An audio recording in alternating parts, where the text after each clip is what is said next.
balik lagi bersama saya di CRB Podcast. Jadi di sini akan mengundang salah satu rekan Akang dari Siswa Buana Citra juga untuk mengisi podcast kali ini. Nah, sebelum itu perkenalkan nama Akang Muhammad Rizky Febrian. Nama rimba Akang Owa. Boleh teh kenalin dirinya teh. Halo semua, nama Teteh Jenisa Afianti, tapi nama rimba Teteh bisa dipanggil Teh Kuntit aja.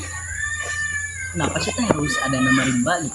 Nah, nama rimba itu merupakan di Sispala gitu, khusus di Sispala untuk kita misal di medan operasi seperti itu. Oke.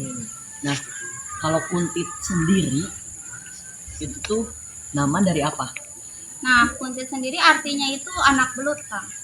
Oh, Kuntit itu anak belut. Iya. Oke. Nah, jadi di podcast kali ini Teteh akan membawakan atau mengisi materi apa sih Teh? Jadi di sini Teteh bakal ngejelasin sedikit soal mountaineering seperti itu. Oh, oke. Jadi Teteh itu akan menjelaskan mountaineering Ya. gitu. Nah, jadi mountaineering itu apa Teh? Jadi mountaineering itu merupakan kegiatan atau aktivitas yang dilakukan di gunung gitu. Oke. Nah, berarti kan beraktivitas ya. Ya mungkin dong beraktivitas itu hewan. Nah, Ya. sebutan untuk yang melakukan mountaineering itu apa Teh? Nah, sebutan untuk orang yang melakukan mountaineering atau berkegiatan di gunung itu namanya mountaineer. Oke, jadi mountaineering itu kegiatannya. Ya, Jika mountaineer itu orangnya. ya seperti itu.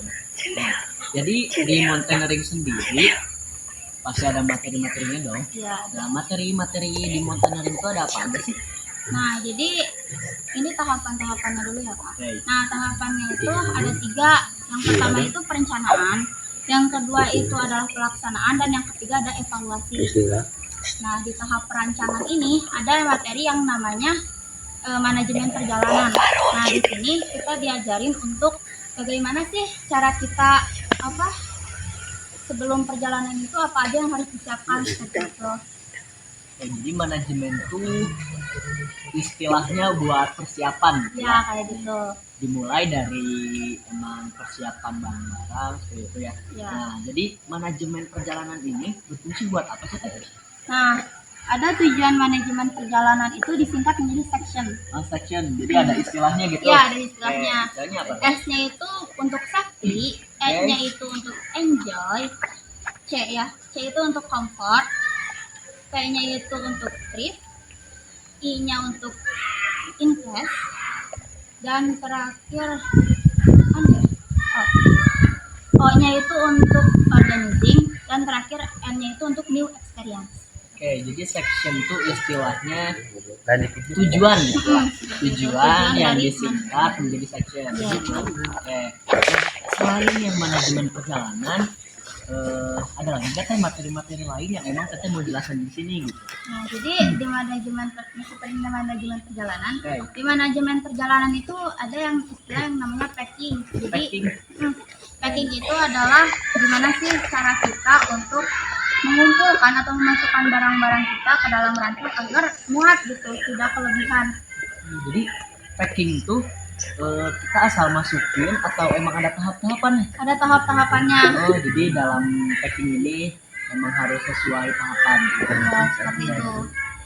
Bisa Teh disebutin tahapan itu tahapan? Nah, jadi kalau tas gunung yang besar itu namanya bisa disebut sebagai carrier. Nah, jadi kita siapkan di carrier dulu, entah itu mau yang berangka ataupun yang tidak. Setelah itu kita ambil matras. Saya kan matras. Oke, ya. Nah, matrasnya itu digulung seukuran carrier, lalu Oh, digulung dimasukkan. gitu? Ya, digulung sampai bentuknya silinder kayak carrier. Nanti terus dimasukkan ke carrier. Nah, setelah itu kan carriernya jadi tegak, bisa berdiri. Nah, itu berarti udah benar. Setelah itu kita bisa masukkan trash bag.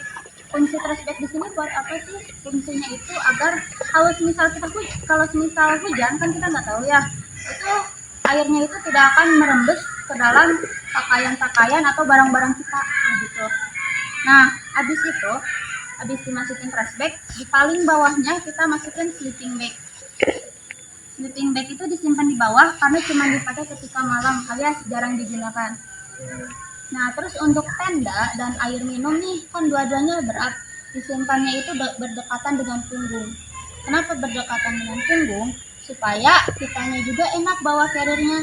Jadi ketika kita jalan, kita tidak akan berat di belakang dan berakhir jatuh seperti itu. Oh, berarti kalau buat yang di belakang punggung di sini buat yang emang yang berat-berat aja Iya, atau kayak heavy gitu. gitu. Oke, nah terus nih lanjutin. Nah, habis itu di atas sleeping bag itu ada pakaian ganti. Oke, kita lanjutin. Soalnya kan jarang juga kita ganti pakaian dan tidak terlalu sering untuk dibuka. Nah, baru di atas apa? Di atas pakaian ganti, baju ganti, kita simpan alat alat mandi. Nah, tapi khusus nih buat alat mandi itu kan kebanyakan dari kimia.